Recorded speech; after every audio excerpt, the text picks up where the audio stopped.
take some courses, lose a few pounds, have a better attitude, buy some new clothes. No, you've got it backwards. You've got to start improving right where you are.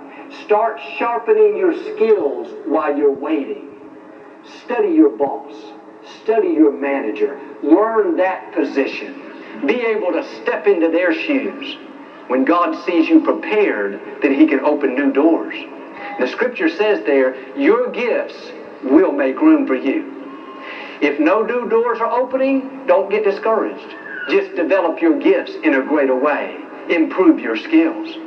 Well, Joel, my supervisor, they have 10 years seniority on me. They're not going anywhere. Now, let me tell you a secret. If you'll outgrow your position, outperform them, outproduce them, know more than them, then God will somehow, some way get you to where you're supposed to be. Your gifts will make room for you. Don't worry about who's in front of you, how long they've been there, how it's never going to work out. You just keep growing, learning, getting prepared, and the right doors will open. The fact is, God may not want you to have your supervisor's position. That may be too low for you. God may be about to thrust you right past them into a whole new level. I know a former receptionist. She used to answer the phone. Today she's running a multi-million-dollar worldwide company. You develop what God's put in you, and He'll take you further than you can ever imagine. But it is easy to fall into destination disease. We're comfortable. We're not stretching, not learning anything new. There's nothing wrong with this, but you have so much more in you. You were created to increase. Studies tell us that the average person only uses 11% of their brain. Think about how much more potential we could be tapping into. Maybe you're an accountant. That's good, but don't settle there. Why don't you go get your CPA license? There's a new skill you can develop. That gift will make more room for you. Maybe you're an electrician, a mechanic, a plumber. That's great. But what steps are you taking to improve? In today's competitive marketplace, with the economy so tight, business so bottom line oriented, if you're not improving, you're falling behind. If you're at the same skill level today as you were 5 years ago, you're at a disadvantage. You need to develop your gifts in such a way that your company cannot make it without you. Or at least things don't run nearly as smoothly when you're not there. If you take a week off and nobody misses you, all the work gets done, sales are just as good. If you're the owner, that's a great thing. But if you're an employee, I need to sound the alarm. If you're not being missed, then maybe you're not needed. You need to kick it into a new gear, produce more than you're producing, take classes to improve your skills, step it up a notch. Well, Joel, I'm at a lower position. Nobody'd ever miss me. No, don't use that as an excuse to slack off. You have treasure in you. You have skill and talent. Once it's developed, it will cause you to be noticed.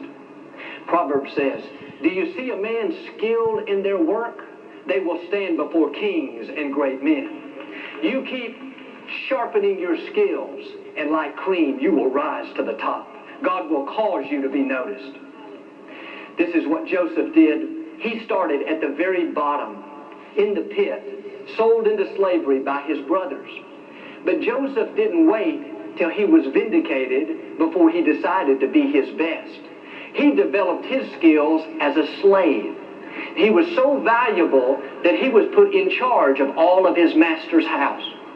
When he was falsely accused and put into prison, he was so organized, so skilled, so valuable there that they put him in charge of the whole prison. What is that? Cream rising to the top. When the Pharaoh needed someone to run the country and administer the nationwide feeding program, Pharaoh didn't choose a cabinet member, didn't choose his department head. He chose Joseph, a prisoner, a slave. Why? Joseph developed his skills right where he was, and his gifts made room for him. Don't let where you are be an excuse to not grow. I don't like my job, Joel. These people don't treat me right. I'm uncomfortable, I've had unfair things happen. No, the treasure is still in you. God is saying it's time to get it out. Start stretching. Take some new courses. Sharpen your skills. We should be so productive, so full of wisdom that no matter where we are, like cream, we always rise to the top. And one way you will be invaluable is learn to be a problem solver. That's what Joseph was. He was solution-oriented.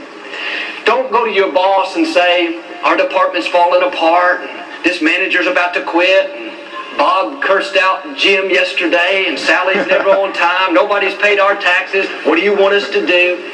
No, you're not going to get promoted like that. If you're ever going to present a problem, always present a solution as well. If you don't know the solution, then don't present the problem just yet. Anybody can tell me the building's on fire. That's easy. That doesn't take any skill. But as an employer, I want somebody to not only tell me the building's on fire, but the fire department's on the way, and we got everybody out safely, and we notified the insurance company, and we got a new place lined up to meet.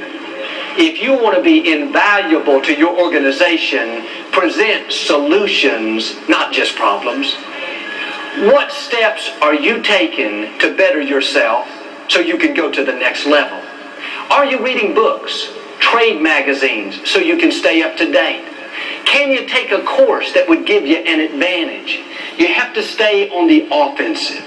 Well, Joel, I got my degree, I got my education, I did my part. Now, do you know how many degrees are outdated in as little as 5 years? The world is changing so fast. If you don't have this attitude to continue learning, taking these steps to grow, then you'll fall behind. And some of you need to be set free from destination disease. You've reached a certain level. God's blessed you. Now you're coasting. But you were not created to stay there. Break out of the box and learn something new. Will Rogers said, even if you're on the right track, if you just sit there, eventually you're going to get run over. And yes, God has great things in your future. He wants to take you where you couldn't go on your own. But if you're not prepared, if you haven't developed your skills, it can hinder you from the fullness of your destiny. And every one of us should have a personal growth plan. Not something vague, okay, Joel, I'll take the training every once in a while. No, you need a specific plan that lays out how you're going to grow. These are the steps I'm going to take this year, 2013, to help me improve. Let me give you some ideas. Drive into work each morning. Instead of listening to the radio, put on some good teaching CDs. Put on training materials that will help you improve in your field. The average American spends 300 hours a year in their car. You can turn your car into a university. Think about how much you can learn in 300 hours. That's invaluable time. Take advantage of it. Another suggestion, while you're working out at the gym, make sure you have good information going into you. People tell me all the time, Joel, I listen to you while I'm out running, while I'm exercising. One lady said, I listen to you every night before I go to bed. You always put me right to sleep. I thought, thanks a lot. But these are simple things. I'm not asking you to go study an extra 3 hours a day. I'm saying take advantage of the time that you're not using right now. I love the technology. With the podcast, you can download these messages that you hear every week and listen to them wherever you want to. This year, we will give away over 100 million of my messages free of charge. You just go to iTunes and sign up for it. It'll automatically come to you. You can listen to them again and again. That's a growth plan. If you're going to continue growing, you need to have good mentors. People that know more than you. People that have gone where you're going. Let them speak into your life. Listen to their ideas. Study them. Find out how they think and how they do what they do. You can even learn from their mistakes. I heard about this company of sales associates. There were about 300 of them in the same room, all from the same company. The speaker asked how many of them knew who the top 3 salespeople in the company were. every hand went up in the room. He then asked, how many of you have taken one of them out to lunch to find out how they do what they do? Not one hand went up. There are people all around us God has put in our path on purpose so that we can gain wisdom, insight, knowledge, but we have to stay open. Look around this week and see who God put in your life that you could be learning from.